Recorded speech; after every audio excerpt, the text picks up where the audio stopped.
Hey, this is Professor Fay with your anatomy lesson of the day. Today we're going to talk about the scapula, which is this bone on the posterior side of the body, and laterally it meets up with the clavicle, which is a bone from the anterior surface of your body. So we'll talk about these two bones.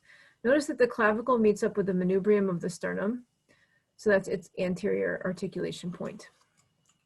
All right, so the scapula looks like this anteriorly, and then this posteriorly. And so on the anterior side of things, we can see that this fossa out here is called the glenoid fossa. That meets up with your shoulder. And so this would be a right scapula. And so this is the lateral border of the scapula. This is the inferior angle of the scapula. And then the medial border, which would have spinous processes of vertebrae pretty close to it right here. And then this is the superior angle of the scapula. From this glenoid fossa, we can see that it sort of hooks up into this crook of bone. That's called the coracoid process. Coracoid for crow, and I think you can kind of see the crow in there. Like this is the crow's body, and then sort of its neck, head, and beak. All right, so that looks a little bit like a crow.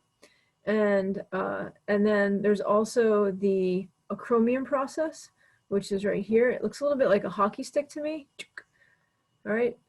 Hit the puck with the blade of the stick. That's the acromion process. And then the shaft of the stick would be the spine of the scapula.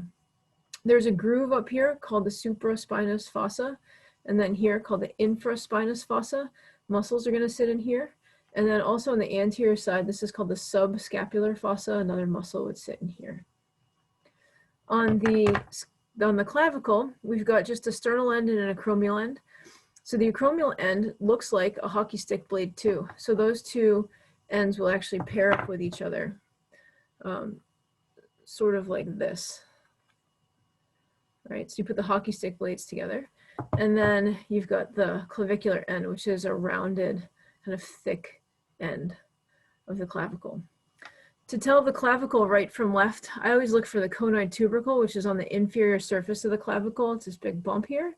So that conoid tubercle should be inferior and posterior, and the sternal end should be medial, the acromial end should be lateral. So if I orient that into my body, it would be something like that. So that's the scapula and clavicle and how to tell them right from left.